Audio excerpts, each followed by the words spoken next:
Olá pessoal, tudo bem com vocês? Hoje retomando aqui com os vídeos mais estruturados, com alguns temas relacionados com desenvolvimento infantil, que é algo que eu gosto bastante de falar, tanto pessoalmente, porque eu tenho meus 3 filhinhos e aí eu me identifico muito com esse tema, maternidade, criança, desenvolvimento infantil, são coisas que eu gosto muito. E também na parte profissional, né, que eu sempre atuei com crianças, então eu já atuo com crianças desde a minha formação, em 2015, e desde lá para cá nunca parei. Então é algo que eu me identifico mesmo em todas as áreas da minha vida. Então hoje eu queria compartilhar com vocês e iniciar com vocês uma série de vídeos relacionados com a abordagem montessoriana. Montessori é uma abordagem que eu também me identifico bastante, gosto bastante.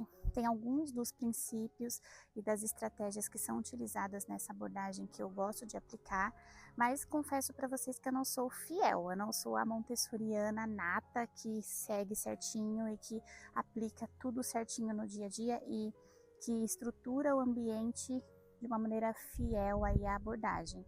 Mas eu tento pegar ali algumas características e trazer para minha rotina, inclusive na série de vídeos que eu tenho publicado no canal, às vezes eu dou algumas dicas, né, e vou mostrando para vocês, inclusive na prática, como que a gente exerce ali algumas dessas estratégias montessorianas, tá bom? Se você gosta desse conteúdo, já deixa seu comentário aqui, compartilha o que você acha da abordagem montessoriana, se você usa no seu dia a dia ou se você tem curiosidade, se é algo novo você nunca ouviu falar, se você já aplica isso na sua casa. Aqui alguns exemplos, compartilha aqui algumas ideias, algumas sugestões, porque com certeza para quem tem interesse nesse nicho, vai se identificar e vai ajudar bastante. Começar, eu acho que vale a pena a gente pensar sobre a dificuldade que é, o desafio que é a gente conseguir lidar com crianças pequenas, né?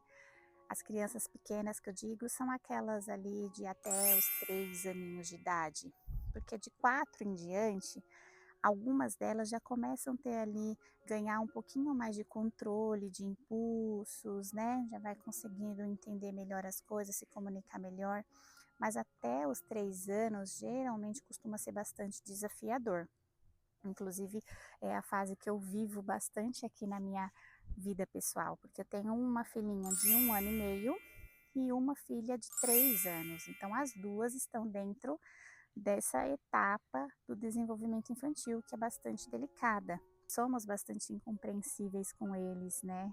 É difícil de entender o porquê que eles fazem determinadas coisas, pelo histórico, pela criação, né, que a gente tem dos mais antigos, avós, bisavós, tataravós e etc. Geralmente o padrão que se estabelece é uma criação mais rígida, mais autoritária, né?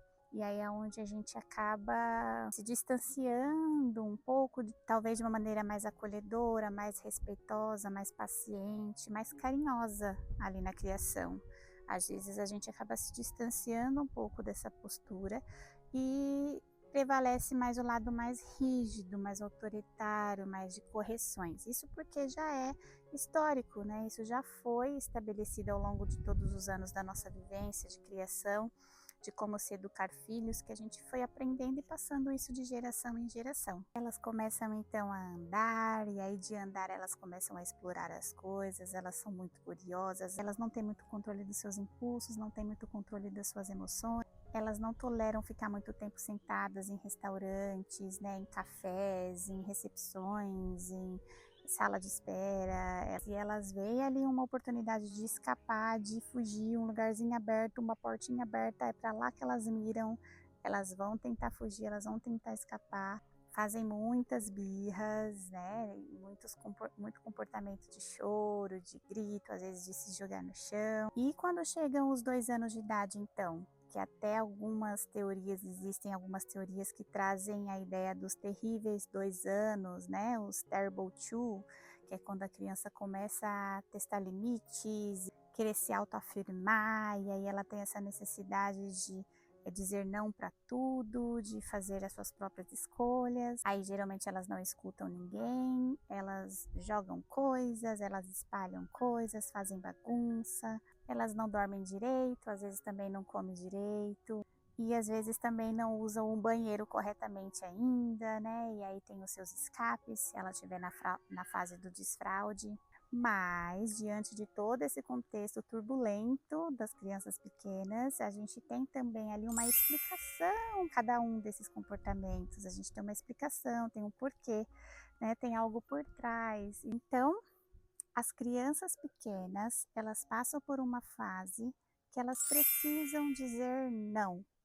É a fase da autoafirmação. Entre os 18 meses aos 3 anos de idade, mais ou menos, as crianças elas percebem que elas são separadas dos pais, que ela tem uma identidade própria, e aí ela tem essa necessidade de começar a se autoafirmar no ambiente que ela vive. Ela busca mais autonomia, mais independência, e aí elas usam então, passam a usar com bastante frequência o não e também o pronome eu ou meu. Aí essa busca por independência e autonomia, ela tem oscilações de comportamento. Então, vai ter momentos que ela vai querer fazer tudo sozinha, mas vai ter momentos que ela não vai querer fazer nada sozinha, que ela vai falar não para tudo e vai querer ficar só grudadinho com a gente. Elas também precisam se movimentar. Então, assim como os animaizinhos, né, que não querem ficar presos dentro de uma jaulinha, as crianças são da mesma forma, elas têm essa necessidade motora muito grande. Então, assim, tudo isso faz parte do desenvolvimento motor mesmo. À medida que ela vai atingindo os marcos do desenvolvimento, ela vai necessitando fazer mais e mais movimentos diferentes para poder ir aperfeiçoando esses movimentos.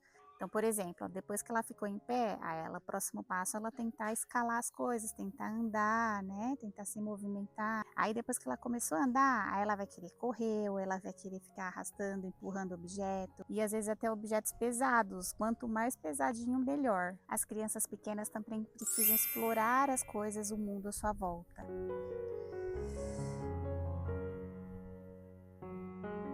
E aí a abordagem montessoriana, ela traz muito isso, da gente deixar a criança livre para explorar esse mundo, desenvolver esse mundo. O importante é a gente propiciar ali um ambiente seguro, né? Tirar as coisas perigosas do alcance da criança, né? Garantir que esse local esteja seguro, mas deixar ela livre para ela poder explorar à vontade e explorar bastante ali os seus sentidos também, né? E aí nada melhor do que atividades ao ar livre, né? Quer lugar melhor do que esse para a criança ter acesso a todos os seus sentidos ali para poder explorar bastante, né? Então, pisar na grama, pisar na lama, na terra, sentir o ventinho, a brisa do vento, brincar com água, com mangueira, tocar nas árvores, nas plantinhas. As crianças pequenas, elas precisam de liberdade. E aí, à medida que a gente dá essa liberdade para a criança, ela vai desenvolvendo uma autonomia, né?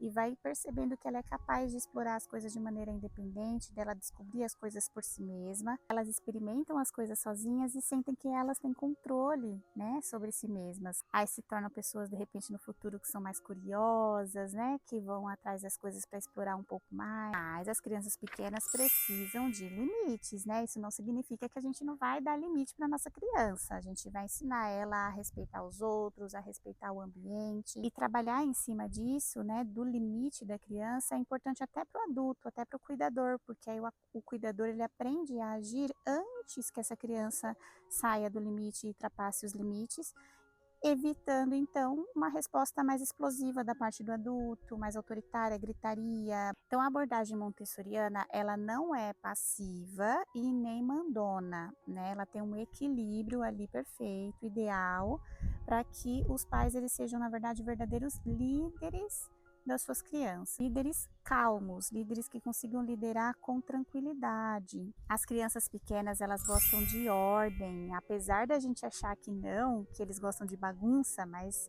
não, muitas das vezes a ordem, a consistência faz com que as crianças fiquem mais calmas, mais tranquilas.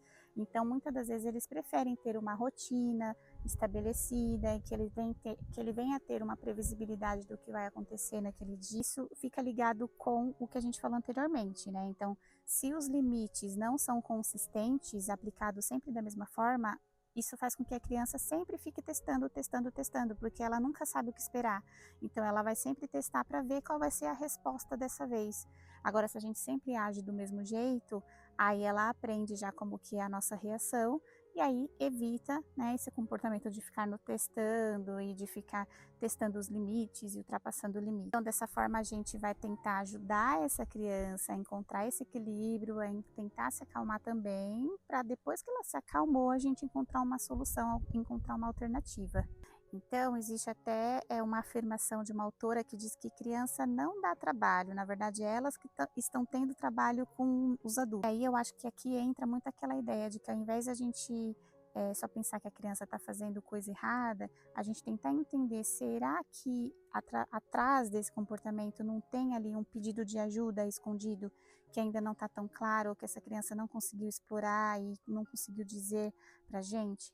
Né? Então, talvez se a gente parar e olhar atentamente o que essa criança de verdade está precisando naquele momento, talvez a gente pare um pouco de se sentir atacado, de achar que é pessoal, e aí tente ter um olhar mais acolhedor para essa criança. As crianças pequenas, às vezes, elas precisam de um tempo para conseguir processar uma instrução. Então, nem sempre quando você vai dar a instrução, ela vai atender de forma imediata. Então, às vezes, cabe a gente dar um tempinho, né? A gente dá a instrução, fica guardando ali, e espera uns segundinhos para ver se ela vai reagir, para ver se ela vai atender aquela instrução. Talvez se a gente for menos reativo, né, e ficar só repetindo a instrução, a gente dá esse tempo para ver se ela vai processar. Se ela não processou, se ela não atendeu, aí a gente de repente pode ir lá tentar dar uma ajuda física para ela realizar essa demanda. As crianças pequenas gostam bastante também de repetir ações, né? Então elas ficam naquele processo de descoberta e de prática, descoberta e prática. E aí elas vão praticando e repete várias vezes a mesma ação. Às vezes pode até ser uma ação desafiadora, mas não tão difícil a ponto de fazer elas desistirem. Coisas que geralmente elas dão conta de fazer, que elas vão só melhorando mesmo a destreza até ficar ok para partir para outra habilidade. Aí aqui eu acho que cabe até aquela ideia, né, da gente não se envolver, né? Então, se a gente vê que a criança está ali treinando e praticando, a gente deixar, dar o espaço, dar o momento dela para ela poder ir praticando, não se envolver, não querer fazer por ela, né? Mesmo que ela está errando, ao menos que ela vá se frustrar muito e você perceba isso, você pode até fornecer uma ajuda para ela, mas do contrário, deixe ela tentar, né? Porque isso faz parte do processo. As crianças pequenas, elas gostam bastante de se sentir parte da família, né? De participar das coisas da família, então elas vão querer ajudar nas tarefas de casa, se envolver, são curiosas, e muitas das vezes elas se interessam mais pelos objetos, pelos itens que estão nas mãos dos pais, do que pelos próprios brinquedos. E aí uma das coisas que eu mais gosto na abordagem montessoriana é que eles veem a criança como um indivíduo singular, cada um com as suas características próprias. Então ela vai ser uma criança que a gente vai ter que olhar para ela e descobrir o que aquela criança em especial precisa, em que fase que ela está, como que a gente pode ajudar essa criança a se desenvolver e a construir seu próprio caminho. Então a gente não vai tratar todas as crianças da mesma forma, igualzinha, sabe, enfiar uma criança dentro de um modelo fechado e rígido.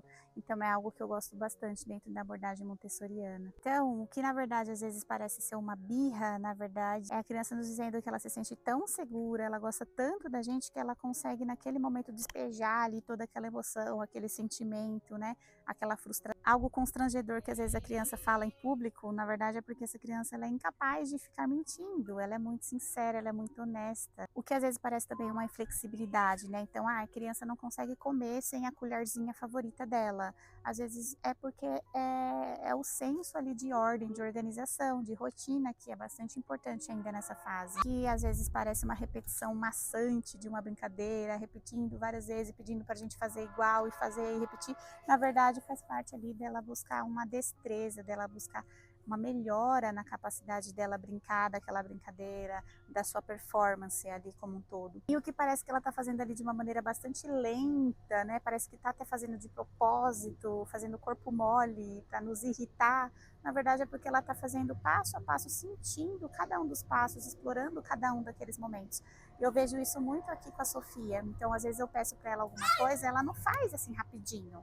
Às vezes ela vai, ela levanta, aí ela vai começando a fazer, aí no meio do caminho ela acha um outro objeto, aí ela pega aquele objeto e já linka com o que ela estava fazendo, e já inventa um faz de conta, e já explora. Quando você vê, ela já viajou, ela criou várias situações para finalizar aquilo que ela pretendia. Então, assim, é algo que faz parte do desenvolvimento infantil, essa exploração, essa imaginação, essa criatividade. Muito bem, pessoal, então esse foi o vídeo de hoje. O que vocês acharam aí dessa introdução sobre a abordagem Montessori, que é a abordagem da Maria Montessori, que foi uma das primeiras mulheres a se formarem em medicina na Itália, no final do século XIX, e ela trabalhava em uma clínica em Roma, e nessa clínica ela atendia pessoas pobres, necessitadas, e também outras pessoas, outros pacientes, e ela, além de atender os pacientes e cuidar da saúde, ela também fazia doações de roupas. E aí, em um asilo em Roma, ela, observando ali alguns pacientes com deficiência mental, ela percebeu que às vezes eles pegavam algumas migalhas do chão,